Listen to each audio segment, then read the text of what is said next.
오늘 사도행전 12장은 예루살렘 교회에 사도 베드로가 옥에 갇혔습니다. 교회는 그를 위하여 간절히 기도하였습니다. 그러자 주의 천사가 감옥 문을 열어주어서 베드로가 구원받게 되었습니다. 그런데 중요한 것은 오늘 6절의 말씀에 보면 성도들이 간절히 기도할 때 베드로가 언제 응답을 받고 노임을 받게 되는가, 우리 6절의 본문을 우리 함께 읽어보고 말씀을 나누도록 합니다. 6절 함께 읽어봅니다. 다 같이 시작. 헤롯이 잡아내려고 하는 그 전날 밤에 베드로가 두 군인 틈에서 두 쇠사슬에 매어 누워 자는데 파수꾼들이 문 밖에서 옥을 지키더니. 아멘. 5절에 보면 이제 성도들이 교회가 간절히 기도하더라 그랬어요. 간절히 기도하자 어떤 일이 벌어졌느냐, 헤롯이 잡아내려고 하는 그 전날 밤에 주의 천사가 베드로를 옥에서 구원하였더라 그랬어요. 본문이 5절에서 교회는 그를 위하여 간절히 기도하더라, 그리고 6절이 주의 천사가 베드로를 옥에서 구원하더라, 이렇게 연결되어도 아무 문제가 없는데, 특별히 6절에서 우리가 주목해야 될 것은 언제 구원받았느냐, 그 시점에 대해서 성경은 말씀하고 있다는 거죠. 헤롯이 잡아내려고 하는 그 전날 밤이라는 겁니다. 베드로가 붙잡혔을 때가 무교절 기간이었습니다. 유대인들이 구별하는 절기에 베드로를 죽이는 것이 합당하지 않은 것을 헤롯 왕도 알았던 거죠. 그래서 그 절기가 끝나기를 기다리는 겁니다. 드디어 이제 내일이면 그 절기가 끝나서 헤롯이 베드로를 죽이려고 하는 거죠. 그런데 천사가 그 전날 밤에 베드로를 구원했다는 겁니다. 성경이 하고자 하는 말씀은 무엇일까요? 그렇습니다.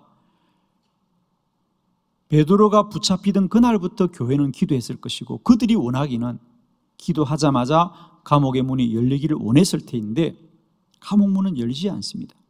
시간이 점점 흘러갑니다. 드디어 이 무교절이 끝날 때가 되어가는 거예요. 이제 내일이면 베드로가 죽임을 당한다는 것은 베드로도 알고 예루살렘 교회 성도들도 다 알더라는 거죠. 지금까지 기도해도 감옥 문이 열려지지 않고 이제 이날 밤만 지나면 옥의 문이 열려지는데 과연 기도가 소용이 있을까? 자, 우리가 사도행전 12장 전체를 읽으면 어떤 놀라움이 있느냐면, 그날 밤에 베드로가 기적적으로 구원을 받습니다. 그리고 베드로가 가장 먼저 달려간 곳이 어디죠? 성도들이 모여있는 곳이었어요. 그곳에 가니까 과연 그 시간에도 성도들은 문을 걸어두고 기도하더라는 거예요.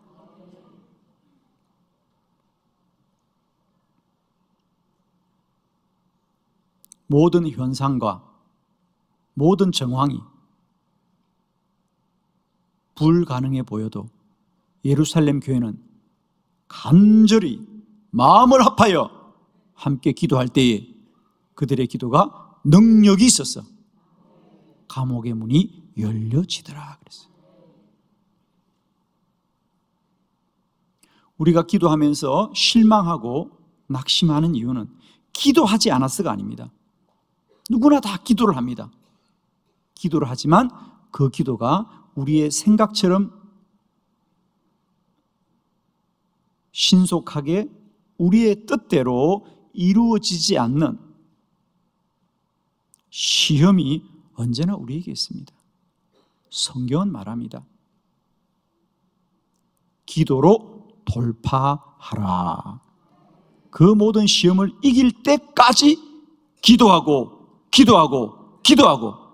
기도를 쉬지 말아라. 기도를 멈추지 말아라. 기도를 계속하라. 왜 우리에게 그런 시험이 오느냐? 그것은 인간의 한계 때문이라는 거죠. 인간의 한계 때문입니다. 하나님이 역사하지 않았어가 아니라 하나님의 역사하심을 인간이 다 알 수 없는 인간의 한계가 있습니다. 저는 오늘 그 인간의 4가지 한계를 우리가 말씀을 통해 함께 나누면서 우리가 모든 인간의 한계를 기도로 돌파하여 우리의 모든 기도를 통하여 하나님의 영광을 누리는 복된 기도자가 되시기를 그리스도 예수의 이름으로 축원합니다. 가지신 주보를 참고하시면서 4가지 인간의 한계. 첫 번째, 지각의 한계를 돌파해야 합니다. 열왕기하 4장 28절의 본문입니다. 우리 크게 합독합니다. 시작. 여인이 이르되 내가 내 주께 아들을 구하더이까 나를 속이지 말라고 내가 말하지 아니하더이까 하니. 아멘. 여인이 이르되 랄 때 이 여인은 수넴 여인입니다. 수넴 여인은 평소에 선지자 엘리사를 잘 도왔던 믿음이 좋은 사람이었습니다. 그는 아이가 생기지 않아서 어려움을 겪었습니다. 그때 선지자 엘리사가 그를 위하여 기도해 주었고 그래서 아이가 태어나서 잘 자랐습니다. 그런데 어느 날 아버지와 들판에서 일을 하다가 넘어져서 죽게 됩니다. 오늘 본문은 여기서 이 여인의 반응이죠. 그는 선지자를 찾아가서 선지자여 저의 아들이 다시 살 수 있도록 기도해 주십시오라는 믿음의 말을 하기보다는 원망을 하지요. 2가지 원망이죠. 하나는 내가 언제 아들을 구하였습니까? 내가 언제 아들을 달라 그랬습니까? 2번째, 왜 나를 속이십니까? 이렇게 허망하게 데려갈 것이면 나에게 주지 말아야지. 왜 나를 괴롭게 합니까? 이런 뜻입니다.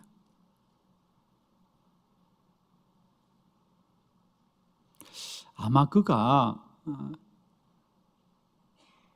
자신들의 힘으로 이 아이가 태어나서 살다가 죽었다면 안타까워했을 터인데 자기들도 분명히 인정하는 거죠. 이 아이는 주님이 주신 아이라는 거죠. 하나님이 주시는데 왜 하나님이 거두어 가시느냐? 거두어 갈 생명이면 주지를 말아야지. 인간의 생각으로는 이해할 수가 없는 거죠. 인간의 지각으로는 헤아릴 수가 없는 거죠.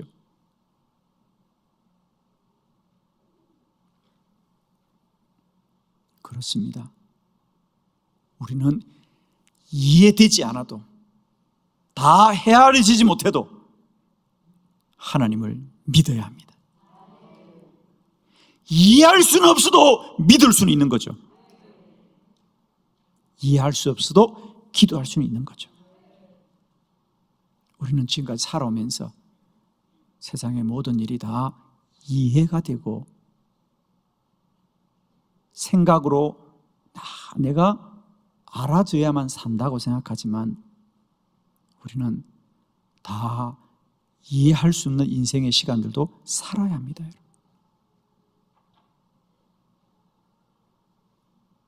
그렇습니다.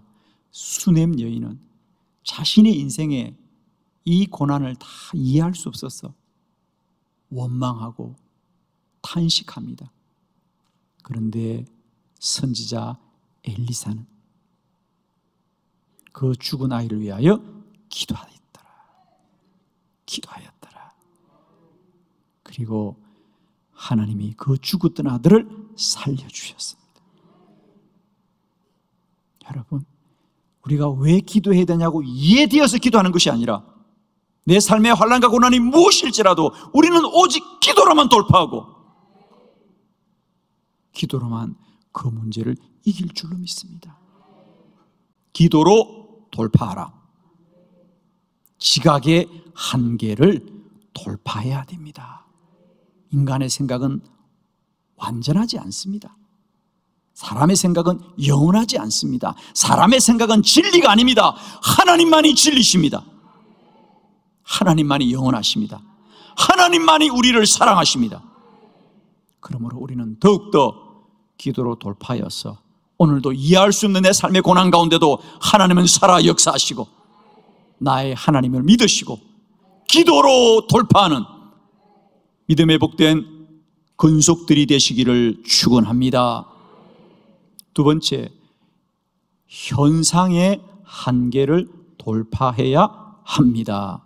열왕기상 18장 43절로 45절을 교독합니다. 43절, 그의 사환에게 이르되 올라가 바다 쪽을 바라보라. 그가 올라가 바라보고 말하되 아무것도 없나이다. 이르되 7번까지 다시 가라. 7번째 이르러서는 그가 말하되 바다에서 사람의 손만한 작은 구름이 일어나나이다. 이르되 올라가 아합에게 말하기를 비에 막히지 아니하도록 마차를 갖추고 내려가소서 하라 하니라. 조금 후에 구름과 바람이 일어나서 하늘이 캄캄해지며 큰 비가 내리는지라 아합이 마차를 타고 이스라엘로 가니. 아멘. 두 번째, 기도로 돌파하라. 현상의 한계를 돌파해야 합니다. 함께 봉독한 열왕기상 18장은 엘리야의 기도입니다. 이스라엘에 3년 동안 비가 내리지 않고 가뭄으로 고통을 당하였습니다. 그런데 어느 날 하나님이 엘리야에게 엘리야야, 내가 이제 이 땅에 비를 내리리라 그랬어요. 그러자 엘리야가 왕을 찾아갔습니다. 아합 왕을 찾아가서 왕이여, 드디어 하나님이 이 땅에 비를 내리십니다. 왕이시여, 빨리 궁전으로 돌아가십시오. 그리고 엘리야는 그의 사원과 함께 갈멜산 꼭대기로 올라갔다 그랬습니다. 하나님이 비를 내린다고 하셨으니 이제 엘리야는 하나님의 말씀을 믿고 무릎을 꿇고 기도하였습니다. 그러면서 사환에게 저 바다 쪽을 바라보아라. 비가 내린다면 먼저 구름이 보일 것이다. 그리고 그는 기도합니다. 무엇이 보이느냐? 첫 번째 물었는데 아무것도 보이지 않습니다. 두 번째 물어봅니다. 또 무엇이 보이느냐? 아무것도 보이지 않습니다. 또 기도하고 물어봅니다. 아무것도 보이지 않습니다. 그렇게 하기를 7번 하더라. 그리고 마침내 큰 비가 내리더라 그랬어요. 여러분, 우리가 기도하고도 현상과 사실이 달라지지 않아도 낙심하지 말고 기도로 돌파하고 기도로 돌파하고 기도로 돌파해야 합니다. 우리가 기도할 때 가장 낙심하는 것은 기도해도 아무 일이 일어나지 않는다라고 생각합니다. 여러분, 현상과 일어나는 작용이 다르다는 걸 꼭 아십시오. 기도는 현상의 열매가 있기 전에 먼저 내적인 작용이 있다는 거죠. 즉, 이 엘리야의 7번의 기도는 그래서 아무런 의미가 없는 것이 아니라 엘리야가 7번을 기도한 만큼 기도의 분량이 채워진 것입니다. 이걸 여러분이 아셔야 됩니다. 우리는 흔히 기도하고 소용이 없다고 합니다. 소용이 없는 게 아닙니다. 우리의 드러나는 눈에 보이는 현상의 한계를 반드시 돌파하십시오. 여러분이 기도하고도 구름이 보이는가? 역시 우리에게도 마찬가지입니다. 구름이 보이지 않습니다. 그럼 그렇다고 우리의 기도가 아무런 소용이 없는가? 그렇지 않습니다. 오늘도 덧없이 흘러가는 시간 같지만 그 시간은 흐르는 시간이 아니라 채워지는 시간이고 채워지는 시간이고 채워지는 시간이고, 기도는 실패하지 않습니다. 기도는 죽지 않습니다. 기도는 쌓여집니다. 오늘도 우리가 기도하되 우리의 현상이 달라지지 않더라도 낙심하지 마시고 우리의 기도가 쌓여지고 기도의 분량이 채워진다는 사실을 꼭 기억하시고 기도를 계속하고 계속하는 저와 여러분 되기를 원합니다. 세 번째, 기도자는 반드시 의지의 한계를 돌파해야 합니다. 사도행전 16장 9절로 10절을 교독합니다. 9절, 밤에 환상이 바울에게 보이니 마게도냐 사람 하나가 서서 그에게 청하여 이르되 마게도냐로 건너와서 우리를 도우라 하거늘. 바울이 그 환상을 보았을 때 우리가 곧 마게도냐로 떠나기를 힘쓰니 이는 하나님이 저 사람들에게 복음을 전하라고 우리를 부르신 줄로 인정함이로라. 아멘. 기도로 돌파하라. 세 번째, 의지의 한계를 돌파해야 됩니다. 즉 사람의 뜻이 무엇인지 우리는 그 사람의 뜻을 반드시 돌파하고 기도해야 된다. 왜? 사람의 뜻이 완전하지 않습니다. 오늘 함께 봉독한 사도행전 16장에도 사도 바울의 기도입니다. 바울은 아시아로 가서 복음을 전하기를 기도했고 비두니아로 가서 복음을 전하기를 기도하였지만 하나님은 그 모든 길을 다 막으시고 마게도냐로 건너와 우리를 도우라고 성령을 통하여 알게 하시고 그의 발걸음을 빌립보로 인도하셨어. 지금까지 바울은 아시아에서 복음 전하기를 원했는데 하나님은 그 복음이 유럽 대륙으로 건너갔어요. 빌립보와 데살로니가와 베레아와 아덴과 고린도를 향하여 마침내 로마로 이르게 한 줄로 믿습니다. 우리가 기도하고도 기도 응답이 안 된다고 생각하는 것은 그 기도가 인간의 뜻대로 우리의 의지대로 안 되는 것 때문에 실망하지만 사람의 뜻이 완전하지 않고 하나님의 뜻이 완전한 줄 믿습니다. 그러므로 오늘 바울처럼 비록 그는 아시아로 가는 길이 막히고 비두니아로 가는 길이 막혔지만 기도를 멈추지 않고 드로아 항구에서 밤이 새도록 부르짖고 기도할 때 주님이 성령을 통하여 기도 응답을 이루어 주셨다는 사실이죠. 바울은 자신의 의지와 자신의 뜻대로 이루어지지 않아도 기도를 포기하지 않고 기도를 계속하고 기도로 돌파하여서 마게도냐의 복음을 전하는 하나님의 뜻을 이루어간 줄로 믿습니다. 우리가 무엇을 구하되 그것이 우리의 뜻대로 안 되는 것을 우리는 기도가 응답이 안 된다고 생각합니다. 아닙니다. 우리의 뜻대로 기도가 응답이 안 되는 것은 하나님이 하나님의 뜻으로 우리를 이끌어 가시는 인도함이라는 사실을 기억하십시오. 하나님이 왜 막으십니까? 하나님의 뜻이 있기 때문에 막는 거예요, 여러분. 우리를 막는 게 아닙니다. 여러분, 여러분의 기도가 여러분의 뜻대로 응답되지 않은 것을 감사하시기를 원합니다. 왜? 하나님의 저돈 뜻이 있기 때문입니다. 그러므로 우리는 반드시 우리들의 의지의 한계를 돌파해야 됩니다. 우리의 뜻이 완전하지 않습니다. 우리의 의지가 완전하지 않습니다. 오직 하나님만이 영원하시고 완전하시고 우리를 가장 복되게 하실 줄 믿습니다. 그러므로 기도자들은 반드시 우리의 의지를 우리가 돌파하고 더욱더 주께 나와 기도하고 기도해야 될 줄 믿습니다. 네 번째, 기도자는 반드시 본성의 한계를 돌파해야 합니다. 출애굽기 17장 3절로 4절이죠. 우리 교독합니다. 3절. 거기서 백성이 목이 말라 물을 찾음에 그들이 모세에게 대하여 원망하여 이르되 당신이 어찌하여 우리를 애굽에서 인도에 내어서 우리와 우리 자녀와 우리 가축이 목말라 죽게 하느냐? 모세가 여호와께 부르짖어 이르되 내가 이 백성에게 어떻게 하리이까? 그들이 조금 있으면 내게 돌을 던지겠나이다. 아멘. 본문 출애굽기 17장은 이스라엘 백성들이 광야를 지나는 여정 속에 이제 르비딤에 이르게 되었습니다.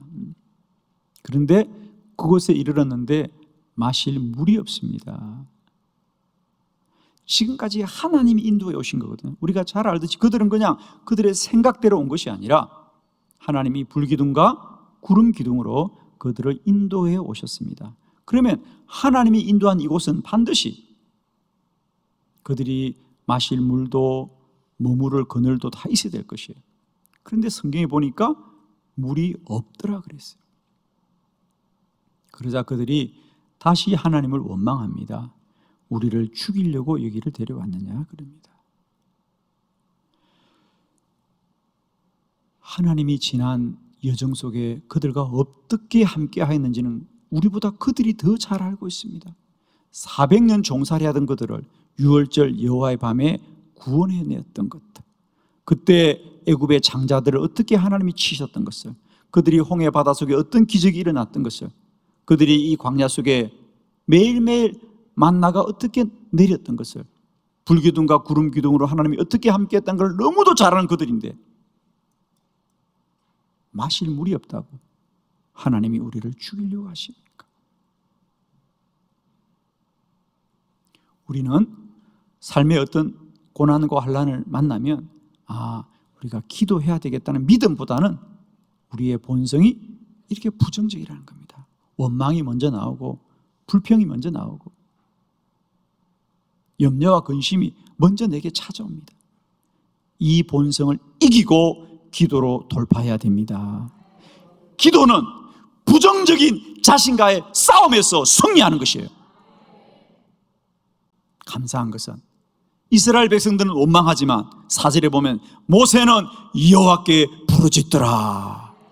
할렐루야. 사람과 싸우지 말고 기도로 싸워야 합니다. 백성들이 모세에게 왜 우리를 죽이려고 할 때 모세가 얼마나 억울하겠습니까, 여러분? 모세가 그들을 어떻게 살리려고 했는데 이럴 때 대부분 사람들은 사람과 싸우거든요. 내가 언제 여러분을 죽이려고 했냐? 막 말할 텐데 모세는 사람과 변론하지 않고 사람과 다투지 않고 기도로 싸우더라는 거죠. 모세는 여호와께 부르짖었어. 간절히 기도하자. 반석에서 물이 솟고 그들의 목마름을 채워 주시더라. 기도로 돌파하라. 인간의 부정적인 본성을 반드시 기도로 돌파해야 됩니다. 마가복음 4장 38절의 본문을 함께 봉독합니다. 시작. 예수께서는 고물에서 베개를 베고 주무시더니 제자들이 깨우며 이르되 선생님이여 우리가 죽게 된 것을 돌보지 아니하시나이까 하니. 아멘. 예수님이 제자들과 함께 갈릴리 호수를 배를 타고 지나갑니다. 갑자기 큰 풍랑이 일어서 배가 물에 잠기려고 합니다. 그러자 제자들이 주님께 우리가 죽게 된 것을 돌보지 아니하십니까? 출애굽기 17장의 이스라엘 백성들이나 마가복음 4장의 예수님의 제자들이나 다를 게 없습니다. 우리는 어떤 문제가 생기면 주여 우리를 도우시옵소서라는 믿음보다는 우리가 죽게 되었구나, 우리를 죽이려고 하는구나라는 부정적인 생각이 먼저 우리에게 찾아온다는 겁니다. 그러므로 우리는 언제나 이 부정적인 본성을 기도로 돌파해서 믿음으로 승리해야 될 줄로 믿습니다. 아무것도 염려하지 말고 다만 모든 일에 기도와 간구로 너희 구할 것을 감사함으로 아뢰라. 이제 기억하십시오. 내 안에 염려와 근심이 있으면 기도할 때구나. 아멘. 염려와 근심이 찾아오면 기억하셔야 돼요. 기도할 때구나. 불평과 원망이 생기면 기억하셔야 돼요. 기도할 때구나.